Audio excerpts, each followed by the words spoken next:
لا حول ولا قوة إلا بالله العلي العظيم. أعوذ بالله من الشيطان الرجيم. بسم الله الرحمن الرحيم. الحمد لله الذي جعل الحمد مفتاحا لذكره وسببا للمزيد من فضله ودليلا على آلائه وعظمته. ثم الصلاة والسلام والتحية والإكرام على خير خلقه وأفضل بريته حافظ سره ومبلغ رسالاته الذي سمي في السماء بأحمد وفي الأرض بأبي القاسم محمد.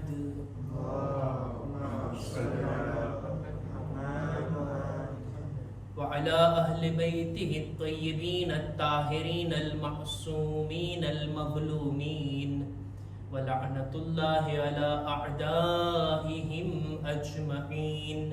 أما بعد فقد قال إمامنا الرضا عليه السلام فتدارك فيما بقي تقصيرك فيما مضى من صلوات پر محمد وآل محمد.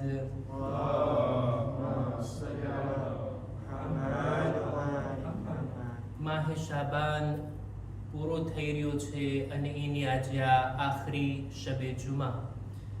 હવે આપણે તૈયાર થઈ રહ્યા છીએ અલ્લાહની મહેમાનીમાં દાખલ થવા માટે.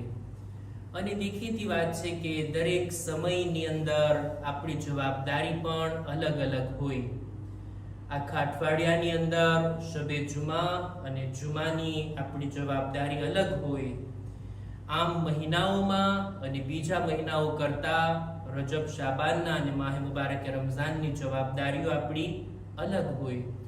અહેલે બૈતની ખુશીના અય્યામ હોય ત્યારે આપણી જવાબદારી કંઈ બીજી બને છે, અને જો એમના ગમના અય્યામ હોય તો ત્યારે આપણે એમના ગમમાં શરીક થઈ અને એ રીતની જવાબદારીને આપણે નિભાવતા હોઈએ છીએ.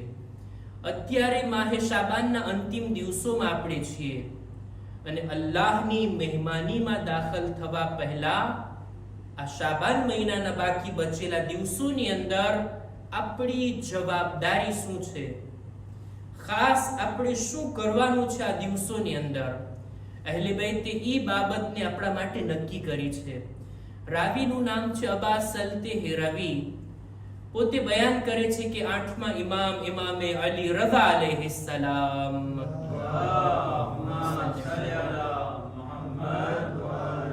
એમની ખિદમતમાં હું પહોંચ્યો. જ્યારે પહોંચ્યો ત્યારે શાબાન મહિનાનો આખરી જુમા હતો. જેવી રીતના આવતીકાલનો દિવસ કે શાબાન મહિનાનો છેલ્લો જુમા.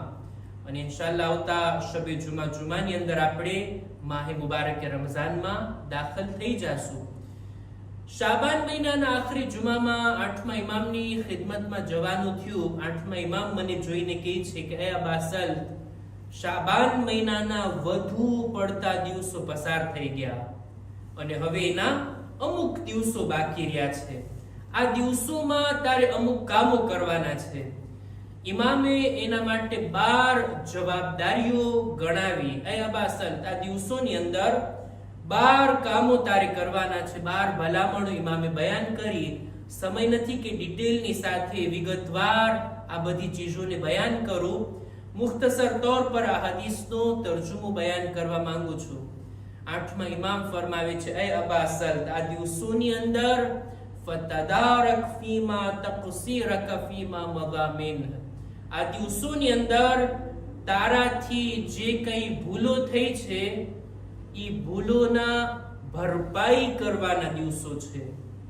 આપણી અમુક વાજિબ નમાઝો છૂટી ગઈ હોય તો એને કઝા કરવાના દિવસો છે. કોઈ પણ વાજિબાત છૂટી ગયું હોય તો એ વાજિબાતની ભરપાઈ કરવાના આ દિવસો છે. તારી ભૂલો, તારી ખતાઓ, તારા ગુનાહથી જે કંઈ ખોટ પડી છે એ ખોટને આ દિવસોની અંદર પૂરી કર. આ પહેલી વાત. બીજું, વઅલૈક બિલ ઇકબાલ અલા મા યઅનીક. એવા કામોમાં મશગુલ થા કે જેનો કોઈ મકસદ હોય. બેહુદા, બેમકસદ અને નકામા કામો કરવાથી ખાસ કરીને આ દિવસોમાં પરહેઝ કર, જેવા કામો કે જેનું કોઈ મકસદ હોય, જે ઇબાદતમાં શુમાર થતું હોય, દીનનો દુનિયાનો કંઈ પણ ફાયદો હોય, એવા કામોની અંદર મશગુલ થા, નહીં કે નકામા કામોની અંદર. આ બીજી ભલામણ. ત્રીજી, ચોથી અને પાંચમી ભલામણ આઠમા ઇમામની આ હતી કે વઅક્સિર મિન અદ્દુઆ વલ ઇસ્તિગફાર વ તિલાવતિલ કુરઆન. વધુમાં વધુ આ દિવસોમાં દુઆ કર. કોઈ પણ દુઆ આપણી જબાનમાં માંગીએ અથવા મફાતી ખોલીને કોઈ દુઆને પઢીએ, વધારે દુઆ કરવાના દિવસો, વધારે ઇસ્તિગફાર કરવાના દિવસો અને વધારે તિલાવત કરવાના આ દિવસો છે. આમ દિવસો કરતા આ દિવસોમાં આપણી તિલાવત વધી જવી જોઈએ, ઇસ્તિગફાર વધી જવો જોઈએ, જેથી આપણા નામે અમાલમાંથી આપણા ગુનાહ ધોવાતા જાય જો ઇસ્તિગફાર કરતા રહીએ. છઠ્ઠી ભલામણ આઠમા ઇમામની આ છે કે તુબ ઇલલ્લાહ મિન ઝુનુબિક. તારા ગુનાહોથી તૌબા કર, ખુદાની બારગાહમાં પલટીને પાછો આવ, તૌબા કર, માફી માંગ, તારા ગુનાહને નામે અમાલમાંથી ધોઈ નાખ. એવો પાક અને સાફ બની જા કે જ્યારે રમઝાન મહિનામાં તો દાખલ થા તો ગુનાહથી આલુદા નહીં, બલકે ગુનાહથી પાક સાફ થઈને આ મહેમાનીમાં દાખલ થા. આ આઠમા ઇમામની ભલામણ. સાતમી ભલામણ વલા તદઅન અમાનતન ફી ઉનુકિકા ઇલ્લા અદૈતહા. અયા બાસલ, કોઈની પણ અમાનત તારી ગરદન પર બાકી ના રહી જાય, કોઈનો હક તારા ઉપર બાકી ના રહી જાય. કોઈનો હક રહી ગયો હોય વાળી દે, અમાનત રહી ગઈ હોય પાછી આપી દે. કોઈ પણ હક્કુ નાસ કોશિશ કર તારા ઉપર ના રહે. રમઝાન મહિનો શરૂ થાય પહેલા આ દિવસો ઈ છે કે રદ્દે મઝાલિમ અથવા તો કોઈ પણ એવા હક જે બીજાઓના રહી ગયા હોય, ઇન્સાન કોશિશ કરે એને અદા કરી નાખે. આઠમી ભલામણ વલા ફી કલ્બિકા હિક્દન અલા મુમિનિન ઇલ્લા નઝઅતા. કોઈ પણ મુમિન પ્રત્યે દિલમાં નફરત, બોક્સ, કીનો, કંઈ પણ બુરા વિચારો, બદગુમાની જે કંઈ પણ તારા દિલમાં હોય કોઈ મુમિન પ્રત્યે, તો એને આ દિવસોમાં દિલમાંથી કાઢી નાખ, દૂર કરી નાખ. હોવું જ ના જોઈએ. રમઝાન મહિના જેવો રમઝાન મહિનો આવે છે અને હું મારા મુમિન ભાઈ પ્રત્યે બુરા વિચાર લઈને બેસું, નફરત લઈને બેસું, એના વિશે બોક્સ, કીનો લઈને બેઠું. કુરાનની અંદર એક દુઆ છે ને, વલા તજઅલના ગિલ્લન લિલ્લઝીના આમનુ. ખુદાયા, મુમિનીન પ્રત્યે મારા દિલમાં કોઈ પણ બુરી વાત ના રહે, તું એને દૂર કરી નાખ. અને આ દિવસો છે કે ઇન્સાન નફરતને દિલમાંથી કાઢી નાખે. મુમિન પ્રત્યે તું મોહબ્બત ભર્યો વર્તાવ. હા, નફરત હોય કોનાથી? શૈતાનથી. નફરત હોય અલ્લાહના દુશ્મનોથી, નફરત હોય ઇબ્લીસથી, ફિરഔનથી, નમરૂદથી, યઝીદથી, આવા બધા લોકોથી નફરત. પણ મુમિન પ્રત્યે નફરત ના, એ આપણા દિલમાં ના હોવી જોઈએ. આ દિવસો છે આ દિલને પાક અને સાફ કરવાના. વલા વંબન અંત મુર્તકિબુહુ ઇલ્લા અકલઅત અન. તારા જિંદગીની અંદર ઈ ગુનાહ કે જે તારી આદત બની ગયા છે ઈ આદતને છોડી દે. ખુદા ના કરે કોઈને ગુનાહની લત પડી જાય, આદતમાં આવી જાય ગુનાહ, ટેવ પડી ગઈ છે ગીબત કરવાની, જૂઠ બોલવાની, અથવા તો બીજા બધા ગુનાહ કે જેની મારે મિસાલ નથી આપવી. આ બધા ગુનાહ ક્યારેક આદત પડી ગયા, એના વગર ચાલે નહીં. એ આદત બદલાવવી જોઈએ અને એના માટે આ દિવસો છે. આઠમા ઇમામ કહે છે એ ગુનાહ કે જે આદતમાં આવી ગયા છે મૂકી દે, કાઢી નાખ, એને છોડી દે અને આ દિવસોની અંદર એવા ગુનાહને તર્ક કરી નાખ. 10મી ભલામણ વત્તકિલ્લાહ. તકવાનો રસ્તો અપનાવો, મુત્તકી અને પરહેઝગાર બની જા. 11મી ભલામણ વતવક્કલ અલા સરાઇ વતવક્કલ અલૈહિ ફી સરાઇરિકા વ અલાનિયતિક. ખુદા ઉપર ભરોસો રાખ આ દિવસોની અંદર, એકાંતમાં હો કે જાહેરમાં, દરેક હાલતની અંદર ભરોસો તારો હોય ખુદા ઉપર. ત્યારબાદ ઇમામ કુરાની મજીદની આયત પડ્યા, વમન યતવક્કલ અલા અલ્લાહ ફહુવ હસ્બુહ.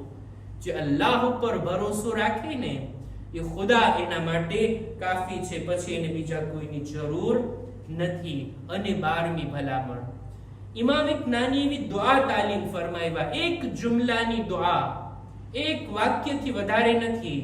અને આ દુઆ જો અરબીમાં યાદ રહી જાય તો ઘણી સારી વાત, જો યાદ ના રહે તો આપણી ભાષાની અંદર ઇમામ કહે છે આ જુમલો વારંવાર તારી જબાન ઉપર દોહરાવતો રહે. કઈ વાત? અલ્લાહુમ્મા ઇન લમ તકુન ગફરત લી ફીમા મગા મિન શાબાન ફગફિર લી ફીમા બકિયા મિન. અરબીમાં યાદ ના રહે તો આપણી ગુજરાતીમાં, આપણી ભાષાની અંદર કે ખુદાયા શાબાન મહિનાના આટલા દિવસોમાં જો તે મને માફ નથી કર્યો તો બાકી બચેલા દિવસોમાં તું મને માફ કરી દે. આ જુમલો વારંવાર જબાન પર આવવો જોઈએ, જેથી ખુદા આપણને માફ કરી દે આ દિવસોની અંદર, ગુનાહથી પાક અને સાફ બની અને અલ્લાહની મહેમાનીમાં દાખલ થઈએ. કોઈ જગ્યા ઉપર દાવતમાં આપણે જાતા હોય, કોઈને ત્યાં મહેમાન બનીને જાતા હોય, મેલા કપડા પહેરીને જઈએ કે સાફ સુથરા કપડા પહેરીને જઈએ, આ ગુનાહ ઇન્સાનની રૂહને મેલી કરી નાખે છે, ઇન્સાનની રૂહને કસીફ કરી નાખે છે. જ્યારે ઇન્સાન તૌબા કરે, માફી માંગે, ઇસ્તિગફાર કરે, આ રૂહ પાક અને પાકીઝા થાય છે. અને એ રીતના આ અલ્લાહની રૂહાની મહેમાનીમાં આપણે દાખલ થઈ. ઇમામ ફરમાવે છે કે ફઇન્નલ્લાહ તબારક વ તઆલા યઅતિકુ ફી હાઝા અશ-શહર રિકાબન મિનન નાર લિહુરમતિ હાઝા અશ-શહર. ખુદાવંદ આલમ આ મહિનાની અંદર, આ શાબાન મહિનાની અંદર જહન્નમની આગથી કેટલાય એવા લોકોને આઝાદ કરે છે આ મહિનાની હુરમતના કારણે. શરત એ છે કે ઇન્સાન આવે તો ખરા, માફી તો માંગે, અફસોસ તો કરે, બદલવા તો ચાહે, પોતાની આદતને મૂકવાની કોશિશ તો કરે, ખુદા તરફથી જો કેટલી મદદ મળે છે. આ એક જાતની તૈયારી છે અલ્લાહની મહેમાનીમાં દાખલ થવાની. આ હદીસી માટે બયાન કરી જેથી મને અને દરેક સાંભળવા વાળાઓને તૌફીક મળે કે આપણે બધા 8મા ઇમામની આ ભલામણો પર અમલ કરી શકીએ. ખુદાની બારગાહમાં દુઆ ગુજારીએ, પરવરદિગારા તને વાસ્તો છે આ મહિનાનો, આ મહિનાની અંદર રહેલી તમામ વિલાદતોનો, ખુદાયા તારા મહેમાનીમાં બહેતર તરીકાથી પાકો પાકીઝા થઈને દાખલ થવાની નેક તૌફીક અતા ફરમાવ. ખુદાયા શબે જુમા છે અમારા મા બાપના ગુનાહોને માફ કર, અમારા મરહુમીનની મગફિરત ફરમાવ. પરવરદિગારા દરેક મુમિનીન મુમિનાતની નેક હાજાતને પૂરી ફરમાવ. જેઓ બીમાર છે શફા અને તંદુરસ્તી અતા કર. ખુદાયા જેઓ પરેશાન હાલ છે તેઓની પરેશાનીઓને દૂર કર. ઝમાનાના ઇમામના ઝુહૂરમાં તાજીલ ફરમા. અમારો શુમાર એમના સાથીઓમાં કર. ربنا تقبل منا إنك أنت السميع العليم